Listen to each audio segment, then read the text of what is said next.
Olá, está começando agora o Justiça para Todos. Confira os destaques de hoje. Valorização da magistratura. Seminário discute a comunicação da justiça com a sociedade. A JUF apresenta propostas de aperfeiçoamento do novo Código Penal.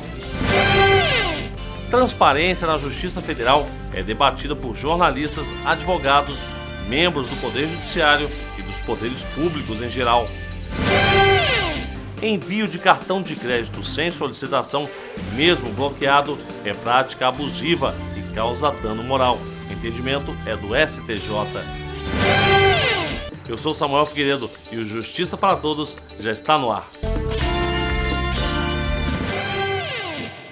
Seminário discutiu aqui em Brasília a valorização da magistratura.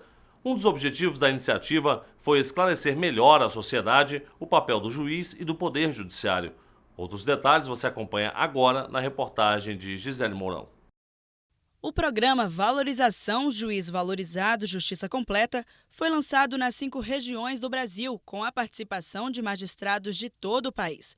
Nos encontros, os juízes elaboraram sugestões sobre a qualidade da jurisdição, formação ética, papel das escolas da magistratura e a figura do juiz na sociedade. Durante o seminário, diversas autoridades judiciais afirmaram a importância do juiz se sentir mais valorizado. Isso até foi um objeto, foi ponto do nosso programa enquanto candidato à presidência e depois na gestão. O juiz valorizado, motivado, é fundamental para o Estado Democrático de Direito. O que nós temos visto ultimamente é uma situação preocupante de desvalorização da magistratura, da função do juiz e, portanto, seminários como esse, que não pode se encerrar nele mesmo, mas que repercutam e a JUF vai trabalhar nesse sentido.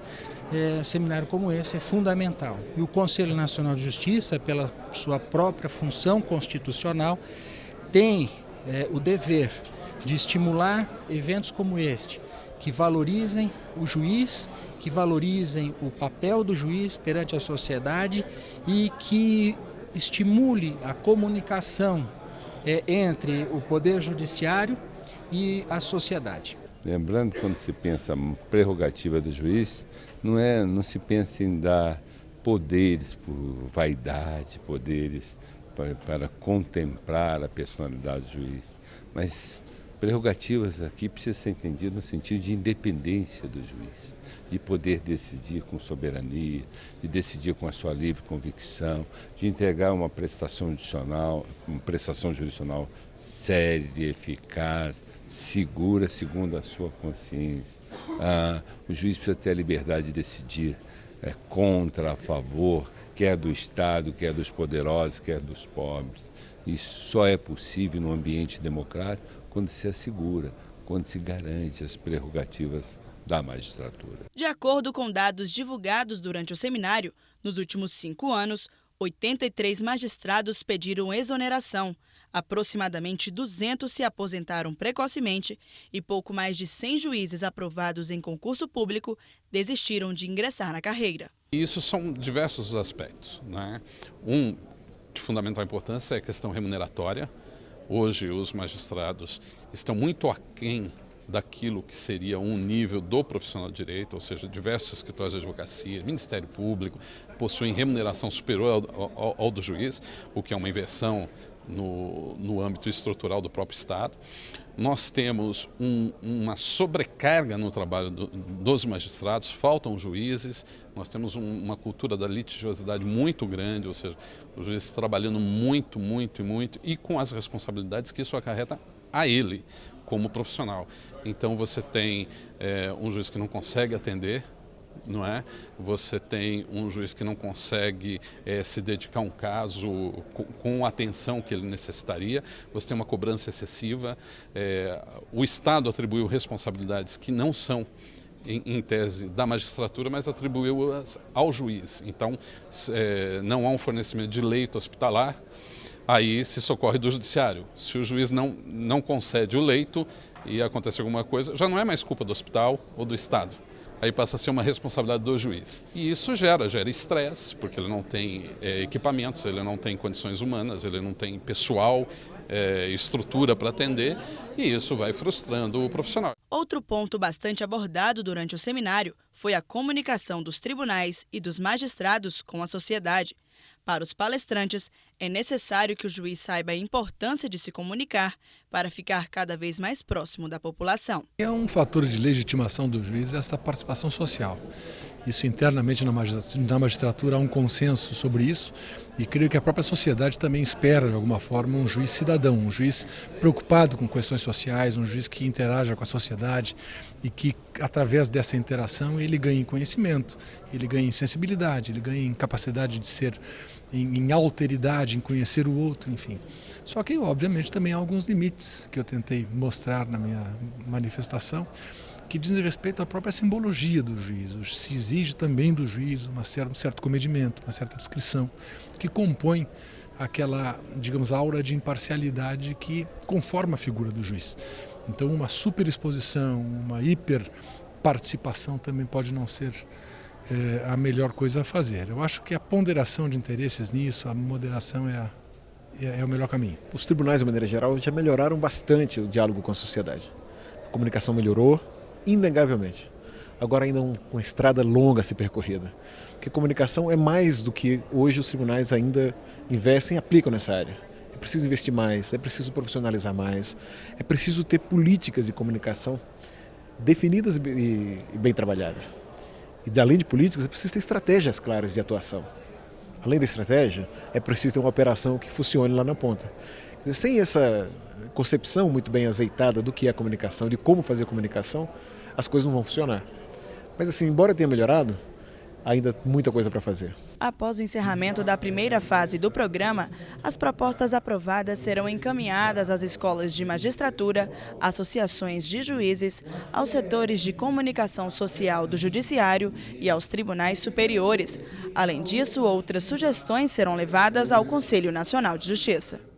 O Colégio dos Presidentes das Associações Regionais de Magistrados se reuniu na sede da AJUF em Brasília para discutir propostas relacionadas à criação dos 4 novos tribunais regionais federais. Durante a reunião, também foi discutida a ampliação dos 5 TRFs já existentes. Além disso, os juízes federais debateram sobre a quantidade de desembargadores e a estrutura física dos novos tribunais. Tramita já desde 2004 um procedimento administrativo no Conselho da Justiça Federal, que já foi enviado ao plenário do STJ, para que então fossem feitas as ampliações dos tribunais. Agora, com o novo panorama da emenda constitucional 73, é possível e é viável que alguns tribunais sejam criados novos tribunais, novos cargos, e em relação a outros que não haja então a criação, né, que não são afetados, lá continua o processo de ampliação a ser levado adiante. O momento atual, né, diante da aprovação da emenda constitucional 73, que cria 4 novos tribunais, é de se discutir neste momento tão somente a criação desses novos tribunais.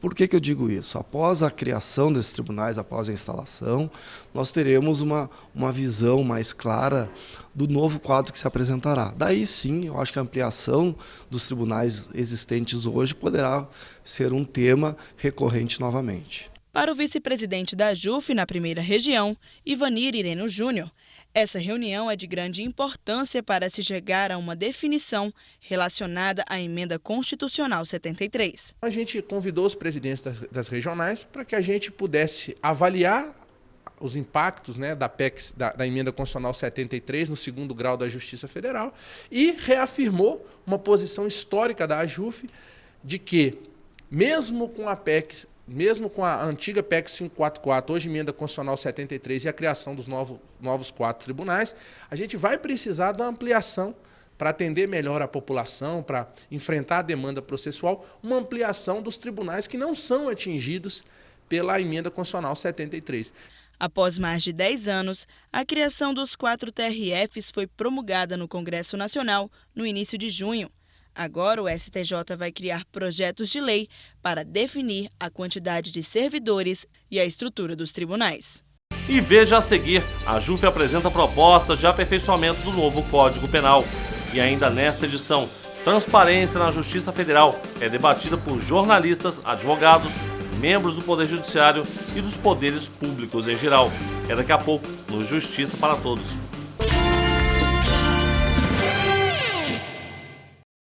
O cartão Minha Casa Melhor é para quem já tem o Minha Casa Minha Vida do governo federal, poder comprar o que ficou faltando de móvel, eletrodoméstico e pagar menos. Ficou faltando o quê? Uma máquina de lavar. Tipo essa. Isso. R$850. Sabe quanto você ia pagar por aí? Quanto? R$41 em 48 vezes. Com cartão Minha Casa Melhor, você vai pagar R$20 por mês. É menos que a metade. Casa nova, que delícia!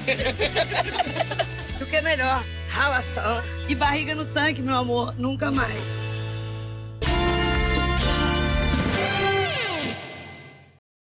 Representantes da ENCLA, a Estratégia Nacional de Combate à Corrupção e à Lavagem de Dinheiro, se reuniram para discutir propostas de aperfeiçoamento do novo Código Penal. No encontro, a AJUF, que também integra o grupo, apresentou sugestões sobre negociação de pena entre réu e o Ministério Público. Na mesa, a continuação de um debate importante, o novo Código Penal. Os integrantes da ENCLA se reuniram para apresentar propostas que levem ao aperfeiçoamento do projeto de lei do novo Código. No encontro anterior, o grupo já havia mostrado ideias com relação ao tema e, desta vez, as modificações sugeridas foram apresentadas pelos órgãos competentes para a definição do texto ideal, de acordo com os representantes da ENCLA. O consenso aqui na ENCLA é fundamental, as coisas aqui têm que ser decididas por unanimidade. Então o que se está fazendo agora são aparar as arestas, de uma forma que fique a contento de todos os órgãos envolvidos e principalmente que cumpra o objetivo maior da ENCLA, né, que é o combate ao crime organizado e à corrupção. As sugestões giraram em torno de assuntos como crime de desobediência à ordem judicial, violação dos direitos dos advogados e questões relacionadas aos jogos de azar. A AJUF apresentou uma proposta sobre negociação de pena. Em relação à AJUF, se analisou principalmente a proposta da plea bargain, que é uma negociação entre réu e Ministério Público, por uma sentença imediata, que seria uma proposta de pena que seria levada à homologação judicial. O grupo concordou com a incorporação desse instituto ao ordenamento pátrio, só que o Ministério Público do Rio de Janeiro pediu um tempo maior para fazer umas considerações, porque não teve o hábil para analisar o inteiro teor do texto. E então a proposta final, a redação final, ficou para a reunião seguinte, mas já é consenso então que essa que foi a proposta principal da AJUF vai ser incorporada e levada então como sugestão ao Congresso. Além da AJUF, estavam presentes no encontro a Advocacia Geral da União, Departamento de Polícia Federal, Receita, Ministério Público do Estado do Rio de Janeiro, entre outros. A Comissão Permanente de Reforma da Legislação Processual Civil da AJUF, coordenada pelo desembargador federal Aloysio Gonçalves, emitiu nota técnica sobre dispositivos de projeto de lei do Senado Federal que dão nova redação ao Código de Defesa do Consumidor na regulamentação dos processos coletivos. Na avaliação da AJUF, o texto do PL 282 constitui um avanço para a consolidação das ações coletivas no Brasil. As sugestões da AJUF contribuem no sentido de fornecer subsídios para que o projeto atenda às necessidades de toda a sociedade brasileira.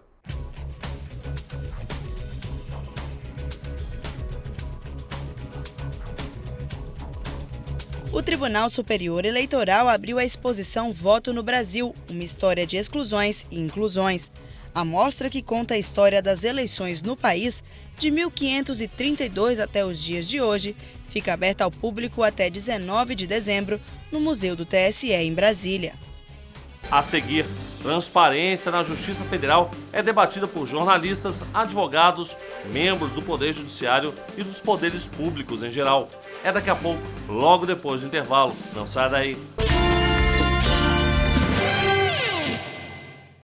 O cartão Minha Casa Melhor é para quem já tem o Minha Casa Minha Vida do governo federal, poder comprar o que ficou faltando de móvel, eletrodoméstico e pagar menos. Ficou faltando o quê? Uma máquina de lavar. Tipo essa. Isso. R$850. Sabe quanto você ia pagar por aí? Quanto? R$41 em 48 vezes. Com cartão Minha Casa Melhor, você vai pagar R$20 por mês. É menos que a metade. Casa nova, que delícia! O que é melhor? Ralação e barriga no tanque, meu amor. Nunca mais.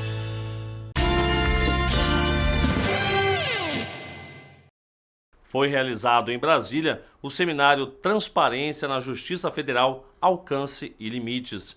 O tema foi debatido por jornalistas, advogados, membros do Poder Judiciário e dos poderes públicos em geral. Acompanhe os detalhes na reportagem de Daniela Garcia. Na mesa de abertura do seminário, ministros do Superior Tribunal de Justiça e o presidente da AJUF. Eles deram início à apresentação do tema, que era Transparência na Justiça Federal, Alcance e Limites. Logo no primeiro painel, um assunto polêmico, casos judiciais de grande repercussão e influência da mídia e a opinião pública nos julgamentos. O ministro João Otávio de Noronha falou sobre a relação entre a imprensa e os magistrados. É muito importante o juiz, primeiro, para diminuir a tensão nessa relação entre imprensa e juiz, ele precisa ter critérios de transparência, deixar claro o porquê. Segundo, não se pautar pela mídia nos julgamentos, mas pelos fatos provados nos autos. Isso é muito importante para que a democracia se consolide, para que a democracia consolide a prevalência dos direitos fundamentais. O jornalista e advogado Paulo Roque abordou no painel os dois lados da questão. Lembrou que o judiciário luta pela independência para não se deixar influenciar pela mídia e ressaltou também que é preciso proteger o cidadão inocente, muitas vezes condenado pela imprensa, antes mesmo de ser julgado pela justiça. A força das mídias sociais, ele está presente a essa influência também das mídias sociais. Ele está presente a influência que seu filho traz da escola, do seu pai, do seu irmão. Então, por quê? Ele é um homem em contexto da sua realidade social. E ele leva isso naturalmente para as suas convicções.